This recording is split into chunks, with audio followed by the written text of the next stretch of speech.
আজ 10 ও 11 নম্বর বোরোর আধিকারিকদের সঙ্গে বৈঠক করেন টালিগঞ্জের বিধায়ক পাপিয়া অধিকারী। বিভিন্ন বিভাগের আধিকারিকদের সঙ্গে বৈঠক করেন তিনি।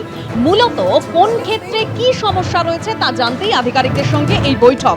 যে বৈঠকে যোগদান করেন বিভিন্ন থানার ওসি আইসিরাও, কিন্তু গল্ফগ্রিন থানার তরফে কেউ এই বৈঠকে যোগ দেননি। গল্ফগ্রিন থানাকে কি চিঠি দিয়ে আসতে বলতে হবে, প্রশ্ন তুলেছেন টালিগঞ্জের বিধায়ক পাপিয়া অধিকারী। আমাদের চারটে থানা, তো গল্ফগ্রিন থানা শুধু আসেননি, ভুরি ভুরি অভিযোগ ওনাদের বিরুদ্ধে। ইগোটা না একটা পেবল, একটা ইট।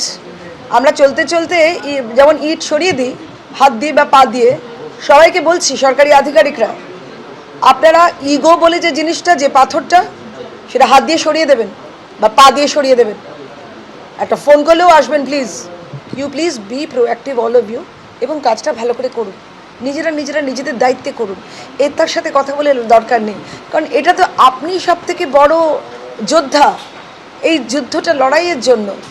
So do be proactive. বিধায়ক নির্বাচিত হবার পর প্রথমবার শিলিগুড়ি জেলা হাসপাতালে রোগী কল্যাণ সমিতির বৈঠকে যোগ দিলেন শঙ্কর ঘোষ। হাসপাতালের আধিকারিক ও কর্মীদের সঙ্গে কথা বলেন তিনি, তাদের সমস্যার কথা শোনেন। আগামী 3 থেকে 6 মাসের মধ্যে সব সমস্যা সমাধানের চেষ্টা করা হবে, জানালেন শঙ্কর ঘোষ।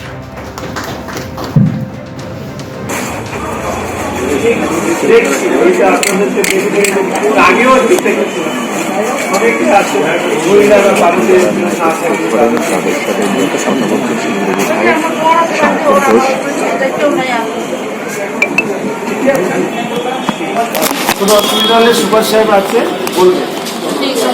ভালো থাকবেন। মাননীয় মুখ্যমন্ত্রীর নির্দেশ মতো বিভিন্ন হসপিটাল, মেডিকেল কলেজ হসপিটালে যে রোগী কল্যাণ সমিতি আছে, তার প্রাথমিক একটি সভা সেখানে উপস্থিত হবার জন্য। মূলত আজকের সভায় এই মুহূর্তে শিলিগুড়ি সদর হসপিটালে যারা কর্মরত রয়েছেন, বিভিন্ন পরিষেবায় চিকিৎসা সংক্রান্ত ক্ষেত্রে তাদের সাথে পরিচয় হওয়া, এবং শিলিগুড়ি সদর হসপিটালকে পশ্চিমবঙ্গের প্রথম স্থানে নিয়ে যাওয়া, অর্থাৎ বেস্ট হসপিটাল ইন পারফরমেন্স, সেটা নিয়ে আমরা আলোচনা করি। এবিপি আনন্দ, এগিয়ে থাকে, এগিয়ে রাখে।